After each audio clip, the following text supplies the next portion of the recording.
तो मूवी की शुरुआत होती है रक्त घाट 1824 यानी कि 1824 में, जहां पर हम किसी लेडी को मेरे ढोलना सॉन्ग पर नाचते हुए नोटिस करते हैं कि तभी वहां के महाराज आकर उस लेडी को थप्पड़ मारकर घसीटते हुए पुरोहित जी और अपने आदमियों यानी कि सैनिकों के सामने ही जिंदा जला देते हैं। जिंदा जलाने वाले ने एक मास्क भी लगाया हुआ था। हम नोटिस करते हैं कि उस लेडी की आत्मा बदला लेने लौट चुकी थी। अस्थियों से ही आत्मा प्रकट होती है और इसी मास्क से वो अपने चेहरे को छुपाकर सबसे पहले उस सैनिक को जलाती है जिसने कि उसको जलाया था। खैर, अब यहाँ से सीन प्रेजेंट टाइम में आता है, जहाँ पर हम रूह बाबा यानी कि रूहान को देखते हैं, जो कि भूल भुलैया 2 मूवी के रूह बाबा से अलग है। यानी कि ये भी रूह बाबा वाला कैरेक्टर है लेकिन not the same one. Anyways, Ruhaan का एक असिस्टेंट है टिल्लू यानी कि छोटे मियाँ, जिसके साथ मिलकर वो सबको लूटते हैं। उनकी प्रॉब्लम्स को सॉल्व करता है भूत को बहाना लेकर और बदले में उनसे पैसे लेता है, जिसके चलते एक राजघराने का व्यक्ति रूहान को बुलवाता है कि उनके जीजाजी यानी कि राजा साहब की बेटी मीरा 1 साल पहले खत्म हो गई थी और उनको उसकी आत्मा से बात करनी है। रूहान ऐसा ही करता है। उसको लग रहा था कि वो उनको भी लूट लेगा, लेकिन इस बार सच में उसके सामने उसकी आत्मा आ जाती है, जिससे कि वो डर जाता है। और ये सब कुछ मीरा और उसके मामा ने रिकॉर्ड कर लिया था, यानी कि ये सब झूठ था, एक सेटअप था और वो बस देखना चाहते थे कि रूह बाबा फ्रॉड है या फिर नहीं। लेकिन वो फिर भी उसको माफ करते हैं और अपने साथ रक्त घाट चलने के लिए कहते हैं, जिसके बदले उसको 1 करोड़ रुपए मिलने वाले थे। और बस रूहान, मीरा और उसके मामा जी ट्रेन में बैठकर रक्त घाट निकल पड़ते हैं। अब रक्त घाट आते ही हर कोई रूहान को घूरे जा रहा था। अब जो राजा साहब का परिवार है वो डर की वजह से महल के अंदर नहीं बल्कि उसके सामने गाय के अस्तबल में रह रहे थे। रीजन होता है कि महल के अंदर मंजुलिका नाम की भूतनी का वास था और वो किसी को वहां पर टिकने नहीं देती। यहाँ राजा साहब, उनकी बीवी मीरा, उसकी छोटी बहन, छोटा भाई और राजा का बॉडीगार्ड फौलाद सिंह समेत सभी काफी गरीबी में जी रहे थे। अब मीरा और उसका मामा रूहान को यहाँ पर इसलिए लेकर आए थे ताकि वो भूत प्रेत दूर करके इस महल को भूत से आजाद कर दे, ताकि महल को वो बेच पाए। एक इंटरेस्टिंग चीज की रूहान की रिंगटोन वीराना मूवी का म्यूजिक होता है। खैर, अब रात में रूहान की मुलाकात होती है पुरोहित जी से, जो कि रूहान को देखते ही उन्हें राजकुमार कहने लगता है। अब महल के अंदर आते ही रूहान के साथ काफी सारी हॉन्टिंग चीजें होती हैं, लेकिन पुरोहित जी काफी ज्यादा भावुक होकर रक्त घाट का पास्ट उसको बताते हैं। तो असल में सालों पहले यहाँ के जो महाराज हुआ करते थे, उनकी एक बेटी थी जिसका नाम मंजुलिका था। मंजुलिका गाने, नाचने और शस्त्र कला में नंबर 1 थी। कोई भी उसके आसपास नहीं था। तो मंजुलिका को ये लगा कि इस राज्य की गद्दी उसकी ही होगी। लेकिन कुछ ही समय के बाद राजा को एक दासी से एक लड़का पैदा होता है जिसका नाम राजकुमार देवेंद्र नाथ रखा गया था। समय बीता और मंजुलिका अपने भाई से नफरत करती थी और ये नफरत उस दिन आसमान छू गई जब राजा ने देवेंद्र को अपना उत्तराधिकारी चुन लिया। बस मंजुलिका ने देवेंद्र को गुस्से में आकर मार डाला। यानी कि जो स्टार्टिंग वाला सीन था वो मंजुलिका थी जिसको जलाया गया, और ऐसा पुरोहित जी ने बताया। अब पुरोहित जी के पूर्वजों ने एक खास यज्ञ करके पवित्र तेल बनवाया और मंजुलिका को हमेशा के लिए एक कमरे में कैद कर दिया जिसके ऊपर भैरव कवच लगाया गया था, और तब से ही ये महल हॉन्टेड था। रूहान कोई और नहीं बल्कि देवेंद्र नाथ का ही पुनर्जन्म है। और ऐसी भविष्यवाणी पुरोहित जी के पूर्वजों ने करी थी कि दुर्गा अष्टमी के दिन ही राजा के खानदान का कोई पुनर्जन्म लेकर मंजुलिका को रोक सकता है। लेकिन तब तक ये दरवाजा खुलना नहीं चाहिए। सिर्फ दुर्गा अष्टमी के दिन ही रूहान दरवाजे को खोलकर मंजुलिका को खत्म कर सकता है। और इसलिए ही जब रूहान यहाँ आया था तो सब उसको अजीब तरह से घूर रहे थे। और अब आपको ये भी समझ में आया होगा कि राजा और बाकी सब इस महल के अंदर क्यों नहीं रुक रहे थे, क्योंकि यहाँ पर हॉन्टिंग्स वगैरह होती जा रही थी। अब रूहान तो उल्टा इससे खुश हो जाता है कि वो तो राजकुमार है। रात को सभी गांव वालों से वो मिलता है, क्योंकि हर साल गांव वाले मिलकर मंजुलिका की मूर्ति को जलाते थे, लेकिन इस साल वो रूहान के हाथों होगा। तभी अचानक से एंट्री होती है नटवर यानी कि छोटा पंडित, जगन्नाथ शास्त्री, बड़े पंडित और उसकी बीवी पंडितायन की, जो कि सबको ये बोलते हैं कि रूहान फ्रॉड है। लेकिन उल्टा रूहान उनको महल के अंदर ही काम करवाने लगता है, जिससे कि वो तीनों काफी परेशान रहने लगते हैं। एनीवेज, अब गाँव वाले राजा को उधार देना शुरू कर देते हैं कि राजकुमार आ चुका है, जिससे कि ये खाना खाएंगे और महल को रेनोवेट करेंगे। यानी कि इनकी हालत बहुत ही ज्यादा खराब थी। अब रेनोवेशन के लिए मीरा ने बुलाया था कौशिक जी को, लेकिन वहां पर मल्लिका आती है। यहाँ पर पहले कौशिक जी आते, लेकिन मल्लिका कहती है कि वो लंबी छुट्टी पे गए हैं, जिसके बदले में वो यहाँ पर आ चुकी है। अब रात में होता यह है कि रूहान को मीरा का एक डरावना सपना आता है और हम नोटिस करते हैं कि उसकी साइड में खिड़की के पास मल्लिका खड़ी हुई थी। जिसके बाद मल्लिका मंजुलिका के सारे हथियारों को बड़े ध्यान से छू रही होती है, देख रही होती है कि तभी राजा साहब और उनके साले साहब आते हैं कि मंजुलिका सबसे तेज हुआ करती थी, शस्त्र चलाने में उसके जैसा कोई नहीं था। कि तभी मल्लिका पीछे मुड़कर एक नाइफ फेंकती है कि क्या इस तरह से उनको लगता है कि वो मिस हो गया, लेकिन हम नोटिस करते हैं कि वो एक ततैये पे जाकर लगा था। यानी कि मल्लिका जो दिख रही थी वो बिल्कुल नहीं है। हैं। अब रात में फिर से रूहान को रेडियो से आवाज आने लगती है कि वो इस महल से चला जाए। काली बिल्ली उस पर हमला करती है जिससे कि वो काफी डर गया था कि तभी देवेंद्र नाथ की पेंटिंग भी जल जाती है जिससे कि सभी शॉक्ड हो गए थे। लेकिन मलिका वॉज लाइक कि एक पेंटिंग ही तो है, इसके ऊपर इतना डरना क्या है। अब अगले दिन टिल्लू रूहान के पास आ जाता है ये बताते हुए कि शहर में उनका भांडा फूट चुका है। एसीपी राठौड़ उनके पीछे है, ना ही वो महल छोड़ सकते हैं ना ही शहर जा सकते हैं, क्योंकि मीरा और उसका मामा तो उसे ब्लैकमेल करके यहाँ पर लेकर आए थे और अगर महल छोड़ा तो उनका वीडियो वायरल हो जाता जिसके चलते वो कहीं पर भी नहीं जा सकते थे। तो अब मीरा के भाई को पैसे देकर रूहान उसका फोन मंगवाता है जिसके अंदर मीरा ने उसकी कई सारी फोटोज ली हुई थी, मीनिंग कि वो रूहान को पसंद करती थी। बस दोनों में प्यार हो जाता है और रूहान काफी खुश था। एनीवेज अब रूहान की नजर एक लेडी की पेंटिंग पे पड़ती है जिसकी शक्ल बिल्कुल मीरा से मिल रही थी, एटलीस्ट उसका फेस कट। वो देवेंद्र की पत्नी मधुलिका थी और मेरे ख्याल से इस जन्म में मीरा और रूहान का मिलना भी एक डेस्टिनी ही थी। अब तभी होता यह है कि मंजुलिका वाले कमरे का भैरव कवच जो होता है वो टूटा हुआ था। मंजुलिका उनको डराती है कि चला जा यहाँ से, लेकिन तभी मलिका वहाँ पर आ जाती है और एक थप्पड़ में सारा सच बाहर आ जाता है। असल में ये सब छोटा पंडित, बड़ा पंडित और उसकी बीवी कर रहे थे। वो बताते हैं कि वो तो 2 साल पहले ही यहाँ पर आ गए थे। वो खुद चोर हैं, हल्दी घाटी के बहरूपिये हैं। असल में उनके वहाँ पर बहुत बारिश हुई जिसके चलते सब डूब गया था, तो वो इस महल के अंदर आ गए। 2 साल से वो यहाँ पर मस्ती में रह रहे थे, लेकिन रूहान ने सब आकर बर्बाद कर दिया और इसलिए वो उसको शुरुआत में पाखंडी बोल रहे थे ताकि इनका भांडा ना फूट जाए। वो ये बताते हैं कि जब वो यहाँ पर आए थे तो ये ताला पहले से ही टूटा हुआ था और वो रूहान को अभी तक इसलिए डरा रहे थे कि वो वहां से चला जाए और उनका भांडा ही ना फूटे। यानी कि जो भी हॉन्टिंग्स अभी तक हो रही थी शुरू से लेकर अभी तक वो ये तीनों ही कर रहे थे।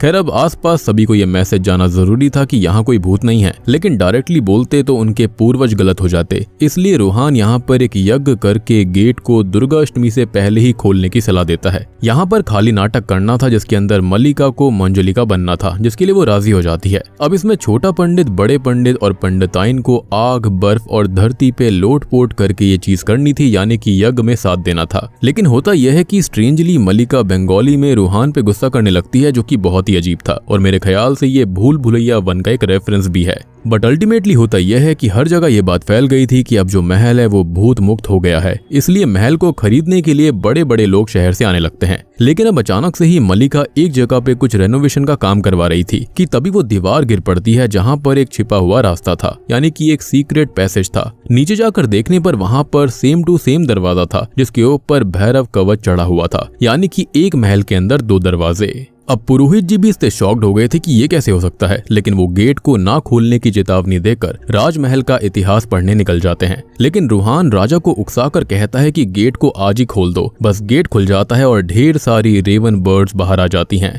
Dam this raven bird again. खैर अब पुरोहित जी जैसे ही वहां पर पहुंचते हैं तो बताते हैं कि ये अनर्थ हो चुका है, क्योंकि राजा की एक नहीं बल्कि 2 बेटियां थी, यानी कि मंजुलिका और अंजुलिका। और सबसे शॉकिंग बात कि अंजुलिका के बारे में पूरे इतिहास में ही मिटा दिया गया था, और सबसे बड़ी बात कि अंजुलिका का पूरा इतिहास मिटा हुआ था। ये बहुत ही शॉकिंग बात थी। वो कहते हैं कि अब यहाँ पर कोहराम आएगा, यानी कि उनके हिसाब से एक में अंजुलिका बंद थी और एक में मंजुलिका। अब हमें पास्ट की एक कहानी दिखाई जाती है जहां पर हम राजा साहब देवेंद्र और उसकी पत्नी को देखते हैं, जिनके सामने अंजुलिका और मंजुलिका की डांस परफॉर्मेंस हो रही थी, जहां पर राजा खुश तो होता है लेकिन राजगद्दी वो देवेंद्र को सौंप देता है, जिससे कि ये दोनों ही बहनें गुस्सा हो जाती हैं, यानी कि ये तीनों ही भाई बहन थे। खैर प्रेजेंट टाइम में हम देखते हैं कि सूर्यगढ़ की महारानी मंदिरा इस महल को खरीदने आई थी, जो कि कोई और नहीं बल्कि माधुरी दीक्षित जी हैं। वो मंजुलिका के ही कमरे में रहना चाहती थी और जैसे ही वो वहां पर जाती है तो हम देखते हैं कि वहां पर मलिका भी मौजूद थी। दोनों ही एक दूसरे का गला पकड़ लेती हैं और पूरे महल के सामने रेवन बर्ड्स मारी जाती हैं, जिससे कि सभी शॉक्ड हो गए थे। पुरोहित जी कहते हैं कि मंजुलिका उनको देख रही है, वो प्लानिंग कर रही है कि आगे क्या करना है। उनका कहना था कि बस अब रूहान ही उसको खत्म कर सकता है। वो ये बताता है कि जो मंजुलिका थी वो छुपकर वार करती थी, लेकिन जो अंजुलिका थी यानी कि जो बड़ी बहन थी वो छुपकर नहीं बल्कि डंके की चोट पर वार करा करती, और उनको फिर से एक स्पेशल यज्ञ करना होगा जिससे कि वो खास तेल उत्पन्न होगा, और इस बार हमें आत्मा को भस्म करना पड़ेगा, जो कि रूहानी करेगा। खैर अगले दिन राजा सबको चिकन राइस की दावत देता है, लेकिन ये तो मरे हुए कौओं की बिरयानी थी जो कि पिछली रात मारे गए थे, जो कि यहाँ पर उनकी ही एक मूवी का आइकॉनिक सीन था, यानी कि कौवा बिरयानी खिला दिए का। एनीवेज मीरा रूहान मंदिरा को मंदिर घूमने के लिए कहते हैं, लेकिन वो गुस्सा हो जाती है कि मैं मंदिर नहीं जाती, नास्तिक हूँ। अब मल्लिका के सामने मंदिरा आती है, लेकिन पहली बार मिलने के बावजूद ऐसा लगता है जैसे कि इन दोनों के बीच कुछ तनाव था। तभी एक सॉन्ग के दौरान हम देखते हैं कि मल्लिका और मंदिरा रोप खींचने का कंपटीशन कर रही होती हैं और रोप ही टूट जाती है। दोनों एक दूसरे से काफी गुस्से में थी। अब देखो, सबके हिसाब से महल की भूतनी चली गई थी, तो राजा रूहान को पैसे का चेक देकर जाने के लिए कहता है, लेकिन मीरा से प्यार था तो वो कैसे जाता। तो वो राजा की बीवी के आत्मा को अपने अंदर आने की एक्टिंग करता है, जिससे कि राजा मीरा की शादी रूहान से करवाने के लिए रेडी हो जाते हैं। मामा भी यहाँ पर काफी खुश था, एज रूहान दिल का तो अच्छा आदमी था। अब छोटा पंडित और पार्टी को एक पेंटिंग मिलती है जिसको वो मीरा को दिखाते हैं। उसके ऊपर मंजुलिका लिखा हुआ था और उसकी मिस्ट्री जो थी वो सॉल्व होने वाली थी। लेकिन होता यह है कि मल्लिका उसके ऊपर रेड पेंट गिरवा देती है, जिससे कि कोई भी देख ना पाए कि मंजुलिका थी कौन। लेकिन रीजन किसी को समझ में नहीं आता कि वो ऐसा क्यों कर रही थी, और मीरा को उसके ऊपर पूरा शक होता है। अब मीरा के मामा जी रूहान को ट्रेडिशनल ड्रेसेस शादी के लिए दिखा रहे थे कि तभी ड्रेस में से एक हाथ निकलकर उनका गला पकड़ लेते हैं, जिससे डरकर टिल्लू, रूहान और मामा जी भागते हैं। कि तभी बाहर जो होता है, महल के लिए 800 करोड़ एक कंपनी ऑफर करने को तैयार थी, लेकिन राजा कम कीमत समझकर चेक को ही फाड़ देता है। और बस फिर जब राजा को पता चलता है कि भूत नहीं गया है, तो वो रोने लगता है कि उसने इस चेक को भी फाड़ डाला और अब वो गरीबी की जिंदगी नहीं जी सकता। सबको रूहान की सच्चाई भी पता लग चुकी थी कि वो तो फ्रॉड है, लेकिन वो राजा को सजेस्ट करता है कि मंदिरा तो है और उसको तो वो महल बेच ही सकते हैं। वो यहाँ पर 1000 करोड़ देने को तैयार थी, लेकिन वो साइन खाली दुर्गा अष्टमी के दिन ही करेगी। लेकिन अचानक से ही वहाँ पर विक्की खन्ना नाम का एक बिजनेसमैन आ जाता है, जो कि अभी इंस्टेंटली डील करता है। लेकिन होता यह है कि रात को वही सेम आत्मा आकर विक्की खन्ना को मार डालती है। अब अगले दिन होता यह है कि मीरा को जो मल्लिका होती है वो महल के सिंहासन पे बैठी नजर आती है, जो कि मीरा को डरा देती है। सिंहासन को उठा देती है, लेकिन जब वो ये बात रूहान को बताने जाती है तो शॉकिंगली मल्लिका वहीं पर बैठी हुई थी। उल्टा रूहान उसको बताता है कि विक्की खन्ना अब जिंदा नहीं है। ये सुनते ही मंदिरा बहुत हंसने लगती है और मल्लिका भी वहां से उठकर चली जाती है। उसको मंदिरा खुद काफी अजीब लग रही थी, लेकिन इसका उल्टा असर होता है और मीरा और रूहान यही सोच रहे होते हैं कि इन दोनों में से ही कोई मंजुलिका है। खैर, अब रात में रूहान उसी सीक्रेट रास्ते से होते हुए जा रहा था जहाँ पर मंदिरा और मल्लिका बैठी हुई थी। वो ये कह रही होती है कि वो यही जानना चाहता है ना कि असली मंजुलिका है कौन, और बस वो उसका गला पकड़ लेती है। लेकिन ये बस उसका सपना था। लेकिन सडनली होता यह है कि उसके बगल में मीरा सो रही होती है। वो शॉक्ड हो जाता है कि ये कब हुआ, लेकिन तभी वहाँ पर उसको वही मास्क वाली आत्मा डराती है। मीरा अब अचानक से उठती है, हंसती है और फिर सो जाती है, जिससे कि रूहान बहुत ही ज्यादा डर गया था, जिसके चलते वो पूरी रात महल के बाहर ही काट देता है। अब छोटा पंडित और गैंग बैठे हुए थे कि वहां पर विक्की खन्ना आ जाता है, जो कि भूतिया लग रहा था। ये उनको डराता भी है, लेकिन ये असल में कोई और नहीं बल्कि वही मास्क वाली आत्मा थी, यानी कि रियल मंजुलिका। ये भागते हैं, लेकिन तभी एक इनविजिबल वॉल इनको रोक देती है, जिस पर नेटफ्लिक्स वाला जोक भी आया था। रूहान भी अब डर के मारे मीरा को हट बोलकर यहाँ से निकल जाता है, क्योंकि वो उससे अब शादी करना नहीं चाहता था। वो काफी डर चुका था। अब होता यह है कि रूहान वहां से गाड़ी में तो भागता है, लेकिन वो वापस बार बार महल में ही आ जाया करता।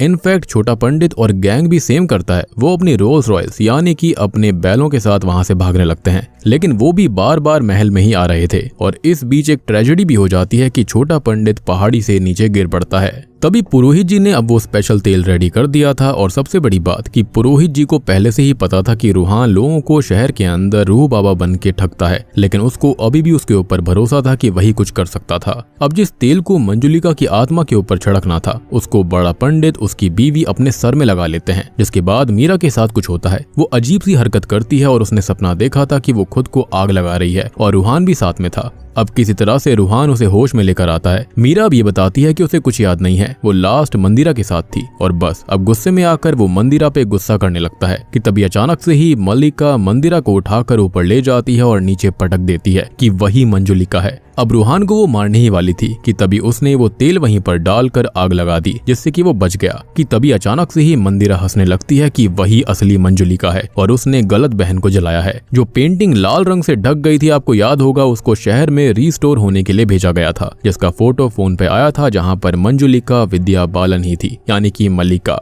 लेकिन तभी अचानक से ही उनको बचाने जवान आ जाता है। जी हाँ, लेकिन ये जवान नहीं बल्कि टूटा हुआ पंडित था, जो कि बचते बचाते यहाँ पर आया था, जिसको मार पीट कर मंदिरा ठीक करती है कि रूहान उस पर भी तेल डालने वाला था। लेकिन मल्लिका उसको रोकती है कि ये सब गलत है, मंदिरा के अंदर मंजुलिका हो ही नहीं सकती। और अब राज पर से पर्दा उठेगा, जो कि इतने साल से राज रहा था। और दोस्तों, अब यहाँ पर खुलते हैं इस मूवी के असली पत्ते। यहाँ पर असल में मलिका और मंदिरा तो इंसान ही हैं। इनके अंदर एक आत्मा आ रही थी जो कि उस रात दरवाजा टूटने से आजाद हुई, जो कि कोई और नहीं बल्कि राजकुमार देवेंद्र नाथ की थी। जी हाँ, रियलिटी में हुआ यूं था कि देवेंद्र नाथ हमेशा से एक लड़के के रूप में लड़की थी। उसके अंदर लड़कों जैसी कोई फीलिंग नहीं थी। एक रात को उसकी दोनों बहनों ने उसे पकड़ लिया था कि वही रातों को नाचता है और गाता है। वो कहती है कि इसमें कोई बुराई नहीं है और वो उसको सब कुछ बता दे, वो उसकी प्यारी बहनें हैं। वो ये भी कहता है कि वो अपनी बहनों से बहुत प्यार करता है। फिर वो उसको नाचने के लिए भी कहती हैं। लेकिन इतने में ही मंजुलिका जो है वो सीधा ही अपने पिता को बुलाती है कि देखो, जिस बेटे को चुना गया था वो तो मर्द ही नहीं है।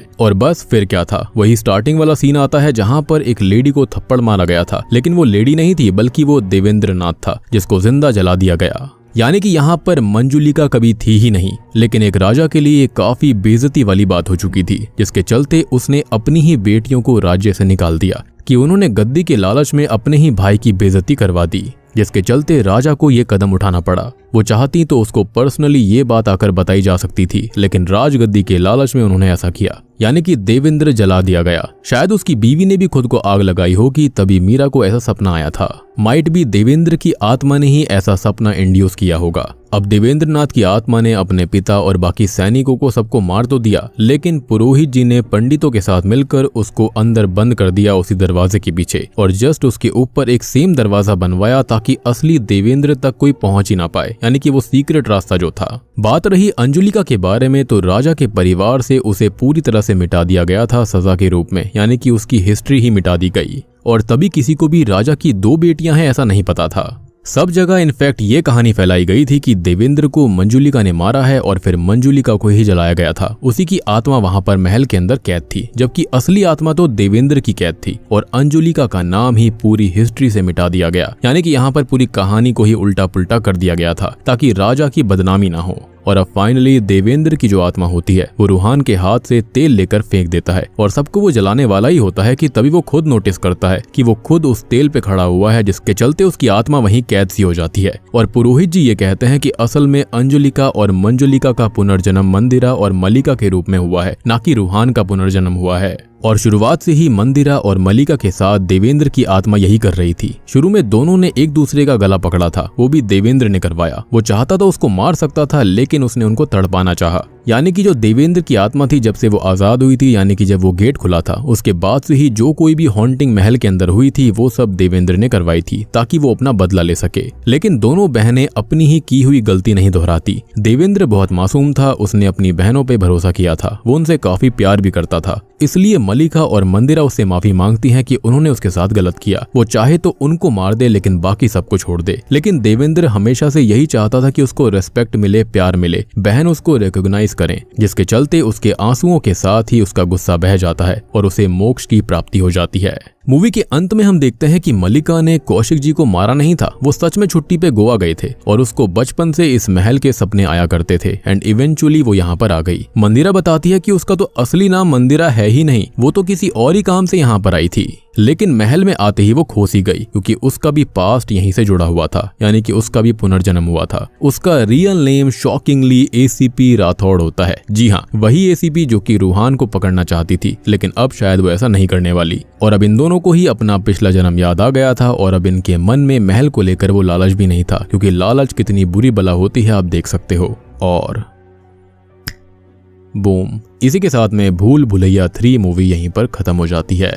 तो दोस्तों ये थी भूल भुलैया 3 फिल्म की कहानी। और मैं बताऊं पर्सनली तो यहाँ पर ना एक बिल्कुल रोलर कोस्टर राइड की तरह रहा है। कई मोमेंट्स काफी अच्छे थे, कई मोमेंट्स काफी बेकार और कई मोमेंट्स काफी मीडियोकर थे। यहाँ पर मैं इसको बहुत बेकार भी नहीं कह सकता, बहुत ही ज्यादा अच्छा भी नहीं बोल सकता, लेकिन यह है कि हाँ, मूवी 1 टाइम वॉचेबल तो है, एक बार देखी जा सकती है। इसको आप ना बिल्कुल स्टैंड अलोन मूवी की तरह देखो, ऐसा समझो कि भूल भुलैया 3 नहीं है बल्कि कोई और ही मूवी है। इसको और आसान भाषा में बताऊं तो इसको आप भूल भुलैया का मल्टीवर्स वाला चीज समझ लेना कि एक भूल भुलैया अलग जगह पर बनी है और दूसरी वाली अलग जगह पर। बाकी आप लोग बताना कि आपने अगर इस मूवी को देखा तो आपको ये फिल्म कैसी लगी। हालांकि मुझे उम्मीद है